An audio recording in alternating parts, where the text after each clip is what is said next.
Hey everybody, welcome back.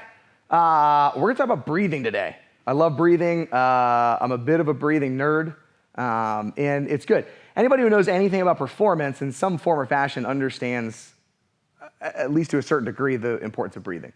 You may not understand why necessarily, or that breathing oftentimes may be like strictly physiological, or like if I'm gonna set up for a deadlift, I have a certain breathing pattern.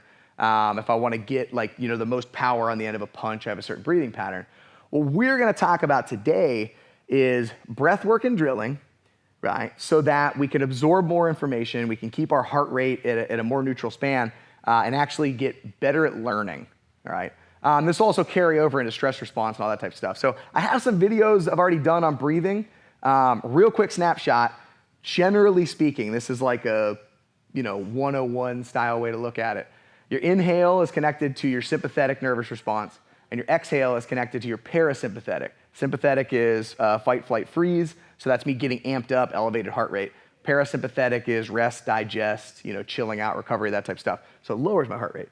So the best way, one of the best ways, for me to learn to upregulate or downregulate my nervous system and find balance there is through breath. The more I spend inhaling, most likely the higher my heart rate, the more my breathing gets hijacked, the less I can think clearly.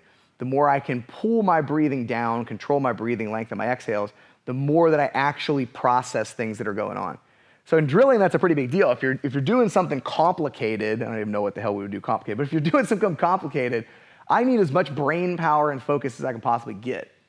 If I catch myself like holding my breath or tensing up, that's gonna make it harder for me to learn, okay? So all of this wonderful theory to bring you down to a basic concept. When you're breathing in drilling, set it every now and again where you actually intentionally lengthen your exhales over your inhales, right? So for instance, let's say we were gonna do something real simple, like Mike's just gonna take his right hand, he's gonna put it up on my shoulder, and I'm gonna practice like clearing the arm and go into an arm drag, and then he's gonna do the same exact thing with his left hand, he's gonna put it up on the shoulder, and I'm gonna practice clearing my arm. So basic arm drag drill, something we picked up from Fit to Fight years ago. It's basic wrestling, right? So it's a simple enough drill, but for somebody new, they might be like, and trying to figure this whole thing out. And if they start holding their breath as they're thinking and they start tensing up, they might start making some mistakes. So one thing that we like to do is we like to lean into breathing, right? So I'm gonna audibly breathe, that's piece number one. And piece number two is I'm gonna make sure my exhales are longer than my inhales. So we're gonna do this drill over and over and over again, and I want you to listen and pay attention to the breathing structure here. So I'm in.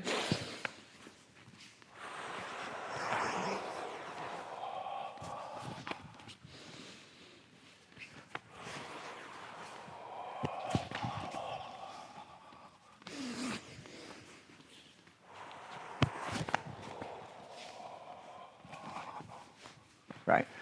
So by audibly breathing, it makes me bring my attention to my breath. Yes, I'm working an arm drag drill, and in this moment, I'm actually paying attention to my breathing. I'm starting to tie good, solid, structured breathing, calm breathing, good mindset, into fighting, which is good, right? Because like we get into a fight, like let's say we're sparring, and Mike's way better at kickboxing than I am anyway. So let's go, Mike and I get into kickboxing. Like the person in this fight that's like into here, man, outside of like pure rage and power and size and strength, they're gonna tank. They're gonna be dead, cardiovascularly 30, 40 seconds, maybe a minute tops into that match. They're not thinking clearly, they're freaking out, they're worried about getting hit. The person that can regulate their breath,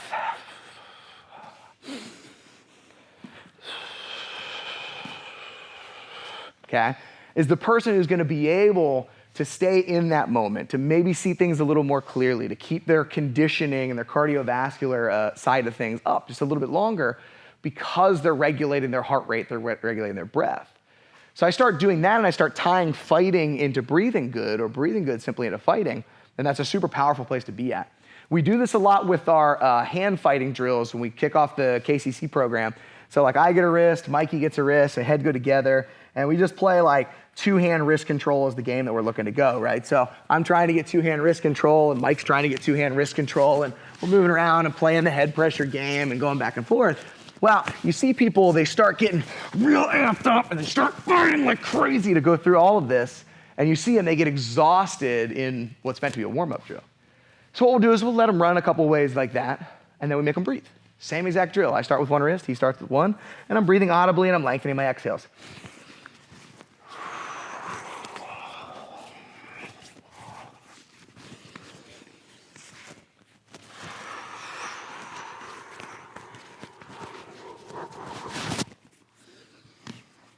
Time, right? It slows things down. It gets them to see things focus. It almost slows down the way that you actually process the data, which is super powerful for learning. So, long story short, play around. Exhales longer than inhales. Good inhales. Exhales longer than inhales. Audible breathing. Slow down your drilling. Process the data. See how it works out for you. You find it really good in conditioning, fighting, rolling, right? All that kind of fun stuff. So play around with it. See you guys next time.